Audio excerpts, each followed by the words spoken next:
So the title of this module is The Nature of Meaning. And what we do here is I will give you some basic considerations about what people have said about linguistic meaning and the various approaches and the best way to look at various phenomena that have to do with linguistic meaning.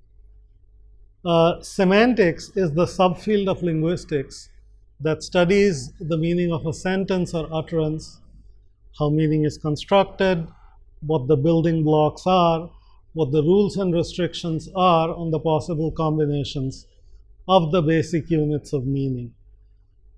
It uses a lot of tools that come from logic and mathematics, which is why it is often called formal semantics, as it uses the formalism of logical formulas. This formalization allows the construction of very precise interpretations for sentences, but it also makes it difficult to follow a semantic argument without being technically trained in the abstract logical formulas, in the abstract logical framework. In some later modules, we will look at some of the technical background that will be necessary for people who are following the course to understand the material as we go along in the course. Now, what's the meaning of a sentence? If the meaning of a sentence or a word is more words or sentences that paraphrase or define what it means, say a dictionary entry, it eventually becomes circular because we are using more pieces of language to establish the meaning of one piece of language. If meanings aren't more words, may they be concepts or ideas in the mind. For example, say the meaning of the word monkey is the concept monkey that a person forms and associates with the word. Then every word has a concept associated with it. This is a position that comes, for example, has been considered by philosophers like Fodor in his work, Fodor 1975. But what about the concept associated with words like how and if? A big problem for meaning, for the idea that meanings are ideas or concepts is posed in the twin earth thought experiments.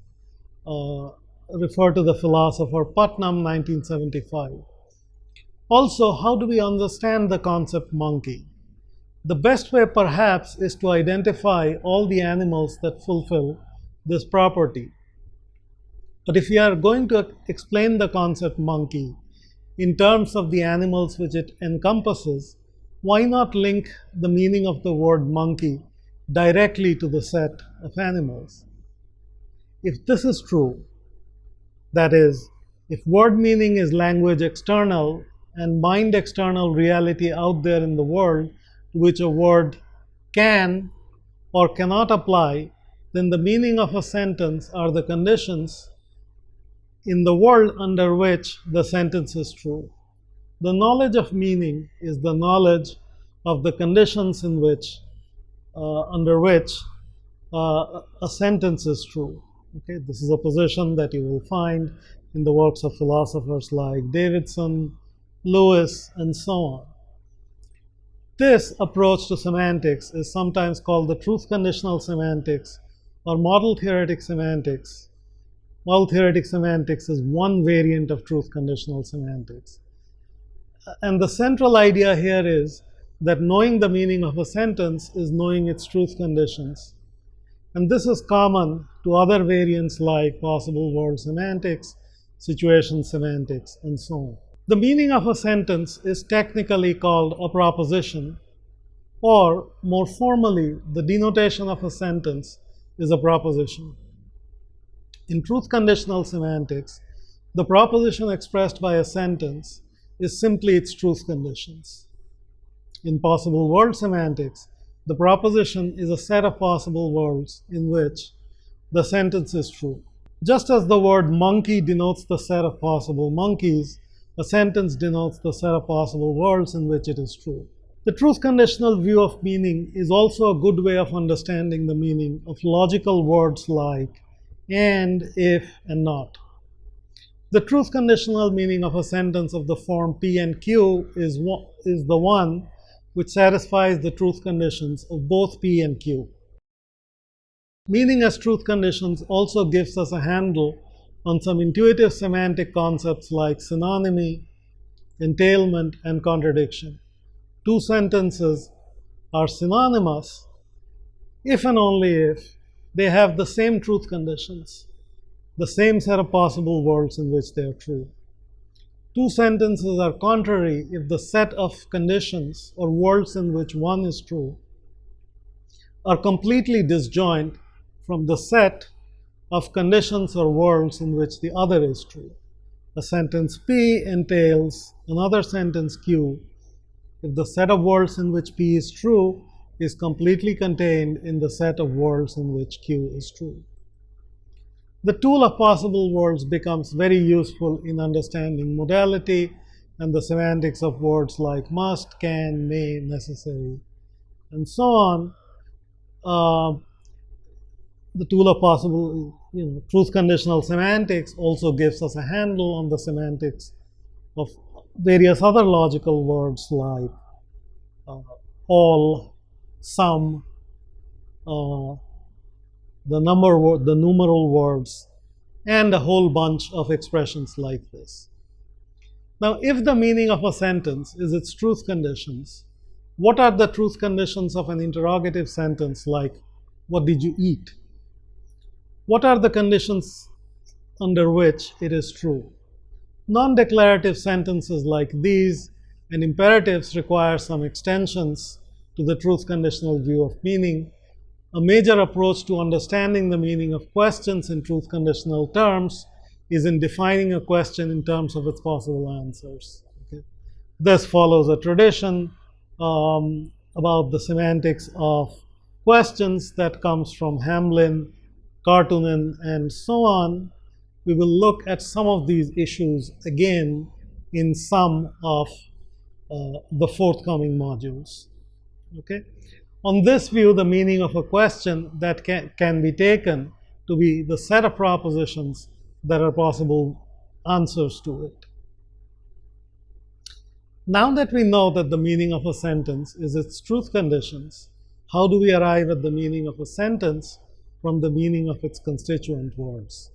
This is the central goal and major preoccupation of formal semantics.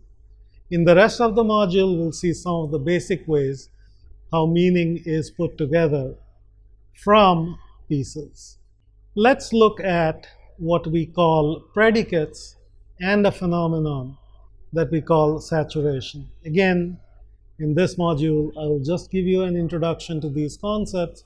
We will deal with these notions in much more detail in some of the other forthcoming modules.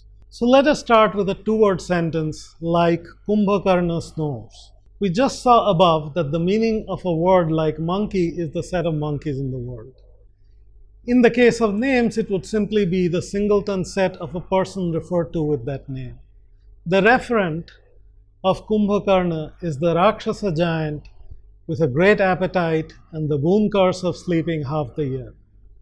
But what is the meaning of snores? We can get the meaning of snores by subtraction, removing Kumbhakarna from the proposition. We already know the meaning of the proposition is a set of possible words in which Kumbhakarna snores.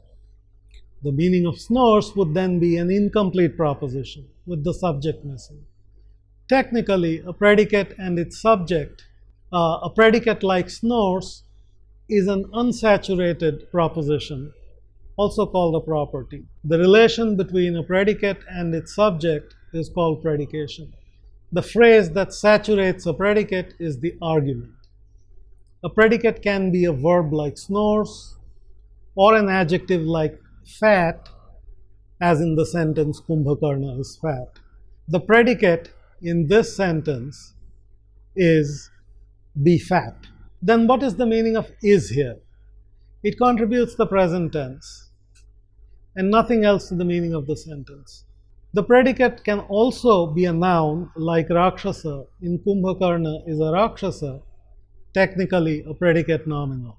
What is the meaning of a here? The meaning of an indefinite article like a is quite complex, and we won't be dealing with it in this module. Later on we will see a particular variant, or at least one of the meanings the word a can be argued to have when we talk about the nature of quantification or quantified statements, and so on. A transitive verb like kill in Rama killed Kumbhakarna is a doubly unsaturated proposition which requires both the subject and the object to complete it, and is known as a relation. But which of the two arguments in the relation combine with it first? The order is important, and here syntactic structure gives us the answer. The verb and the object come together first. The principle of compositionality says that the meaning of a sentence is built only from the meaning of its constituent parts and nothing else. The way these parts are put together also contributes to the making of meaning. The subject is the agent who does something, here Rama, and the patient is the one to whom something is done, in this particular sentence, the patient being Kumbhakarna. These semantic categories are the thematic roles, along with others like locations, experiencers, and themes. These are all subatomic building blocks of meaning that are pieced together into the meaning of a lexical item, like a verb. Properties are formally modeled using functions, and the system to do that is called the lambda calculus. For example, the property denoted by snores is represented in the lambda calculus thus: lambda x, full stop, x snores. A single letter called the variable indicates the place where the proposition is unsaturated. The lambda and the associated variable, here x, announce that this formula indicates a function and that the variable is the argument of the function. So the property is fat and the property is loyal are represented by the formulas lambda x, x is fat, lambda x, x is loyal.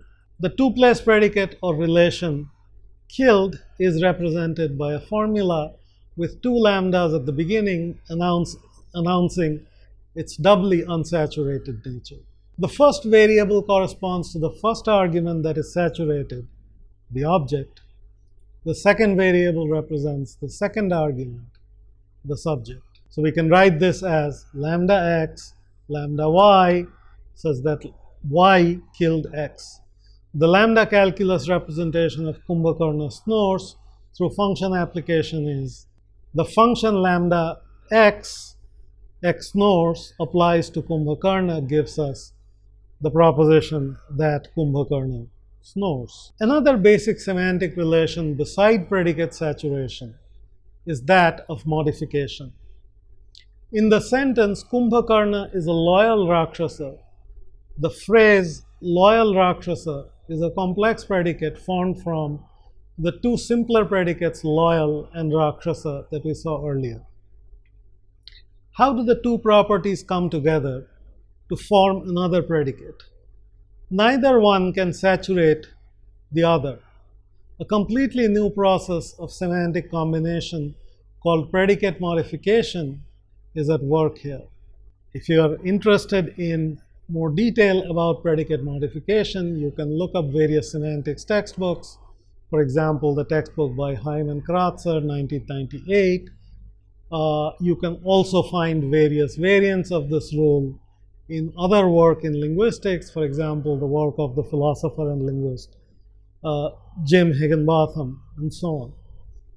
The precise technical implementation of this rule is beyond the scope of this module, but it derives the truth condition that Kumbhakarna is a loyal Rakshasa if and only if Kumbhakarna is loyal and Kumbhakarna is a Rakshasa. Basically, an intersection of the two properties loyal and Rakshasa. But not all modification is intersective.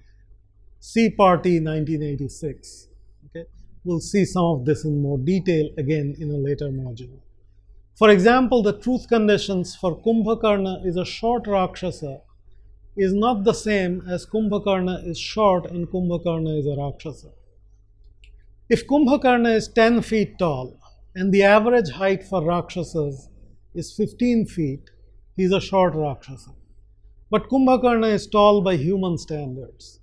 So what counts as short depends on the context or the comparison class. When short is combined with Rakshasa, the comparison is restricted to only other Rakshasa. In intersective modification, on the other hand, the comparison is with any relevant set, not just Rakshasas, as in the sentence Kumbhakarna is short. These kinds of modifiers are called subsective or vague and are treated not as simple predicates but as higher order predicates, which can only be saturated by another predicate.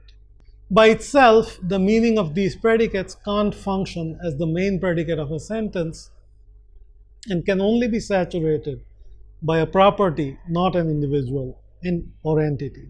So short takes a property P and then means shorter than the average P. So short Rakshasa is a function that takes an entity X and returns true if and only if X is a Rakshasa and X is below the average height for a Rakshasa. Relative clauses can function as modifiers just like intersective adjectives. For example, Kumbhakarna is a Rakshasa that Rama killed has the same derivation as an adjective plus noun combination, with the two predicates in this case being Rakshasa and that Rama killed. Another set of modifiers are adverbs. So if I say Kumbhakarna snored loudly, the meaning contributed by loudly is that Kumbhakarna's snore was loud. Kumbhakarna's snore is the event described by the verb snore. Many linguists and philosophers, following the work of the philosopher Davidson, now think that the meaning of a verb like snore or kill in terms of one place or two place predicates is not enough, and more decomposition of the meaning into thematic roles like agent, patient, and an event of snoring or killing are warranted. So in terms of events, the meaning of our sentence is that there was an event of snoring, Kumbhakarna is its agent, and that event was a loud event. The suffix li attaches to the adjective loud, which modifies nouns and turns it into an adverb, which modifies events. The composition is exactly parallel to the intersective adjective case we saw above. There was an event of snoring and the event was loud. Manner adverbs like loudly and locatives and temporals like in the bed and last night, which describe the place and time of an event, are composed this way. But again, not all adverbs can be treated as intersective. For example, in Kumbhakarna snored intentionally, the event of snoring is not merely intentional.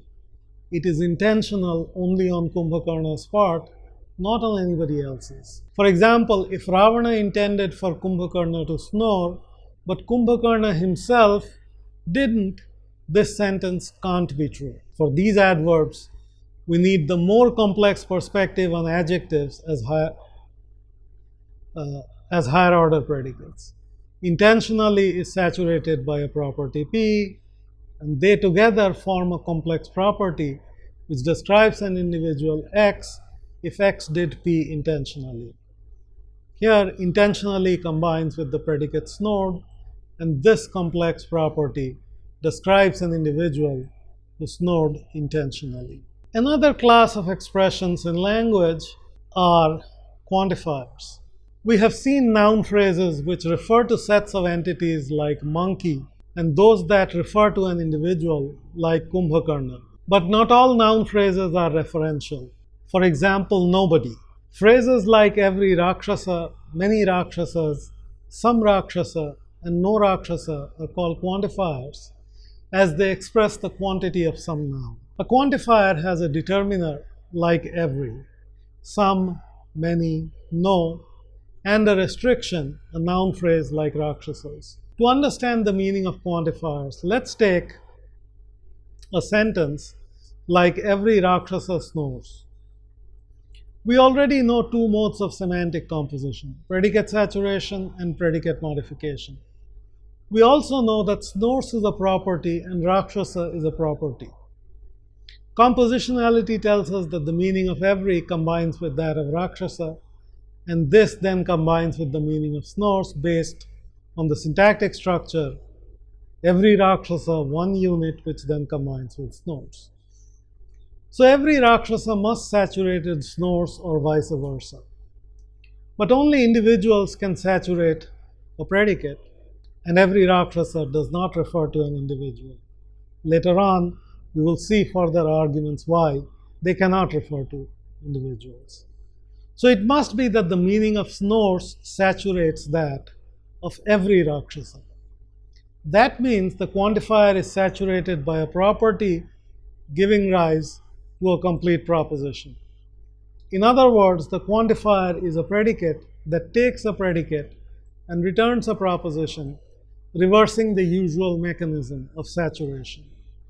A quantifier is a second-order property, a property of properties. Here, every Rakshasa tells us that the property it combines with describes all of the Rakshasas. The determiner every combines with a noun such that it describes a property P if P is true of all the n's. N is an argument of every and saturates the incomplete quantifier represented by the determiner, which is then saturated by the property P.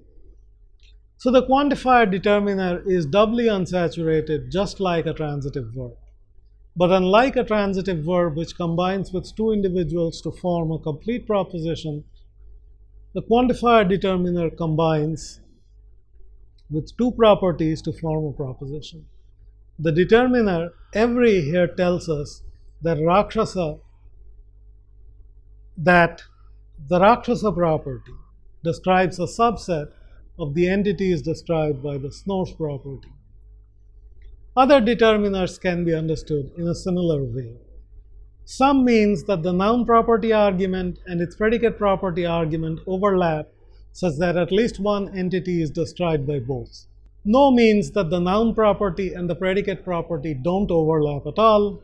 Most says that the predicate property describes more than half of the noun property. An extension of this intuition between quantifiers to all noun phrases, including names for the sake of a uniform semantics, is called generalized quantifier theory. Later on in the course, we will see two modules that deal with generalized quantifier theory. So we will see generalized quantifier theory again in much more detail. Generalized quantifier theory also allows for the conjunction of a quantifier and a referring noun phrase in a sentence like Kumbhakarna and every monkey snores, because only two phrases of the same syntactic and semantic type can be joined. A last class of lexical items whose semantic investigation has concerned many linguistic semanticists over a long period of time is the class of lexical items that are called negative polarity items. Negative polarity items, called NPIs for short, illustrate a deep logical property that natural language is sensitive to and some crucial evidence for linguistic theory. In understanding NPIs, the two main questions are what kind of sentences or environments allow or license NPIs? What do they have in common? Why do NPIs require a licensor of this kind? What is it about NPIs that needs these environments? NPIs have been described to like to live in the shade of negation. For example, the English word ever and the English word any occur in sentences like Kumbhakarna won't ever wake up and Kumbhakarna doesn't have any friends, but not in sentences like the ungrammatical Kumbhakarna will ever wake up and the ungrammatical Kumbhakarna has. But NPIs can also occur in some not obviously negative contexts like questions, conditionals, and some quantifiers, but not others. Will Kumbhakarna ever wake up? Does Kumbhakarna have any friends? If Kumbhakarna ever wakes up, I will feed him. If Kumbhakarna has any friends, they should wake him up. Every Rakshasa that has ever tried to wake Kumbhakarna up has failed. Every Rakshasa that has any friends does not snore. On the other, you can contrast this with the ungrammatical some Rakshasa that has ever tried to wake Kumbhakarna up has failed, or the ungrammatical some Rakshasa that has any friends does not snore. Klima, one of the earliest proponents of a theory of NPIs, proposed that they must be in construction with a trigger that is either overt or overt negation, or what he called an affective elements. This did not have much explanatory power besides incorporating the descriptive generalization into a syntactic licensing analysis.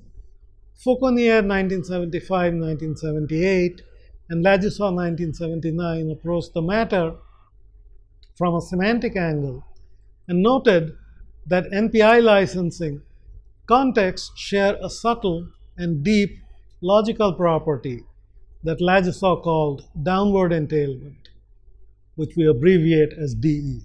To understand DE, we take a word which expresses a property and compare it with others that express a subproperty, a hyponym, or a superproperty, a hypernym. For example, carrot expresses a subproperty of vegetable. Food is a superproperty of vegetable. A simple non-negative, non-quantified declarative sentence allows inferences from properties to superproperty. This is called upward entailment, or UE. So, Kumbhakarna ate a carrot entails that Kumbhakarna ate a vegetable. The logical feature of not, the most basic property of licensors, is that it reverses this inference pattern, creating entailments from properties to subproperties. This is DE, or downward entailingness, or the property of being downward monotone. So here we can see that Kumbhakarna did not eat a vegetable entails that Kumbhakarna did not eat a carrot. If we take a sentence with a quantifier of the form determiner, restriction, predicate and check where an NPI can occur with this structure, we get the following pattern.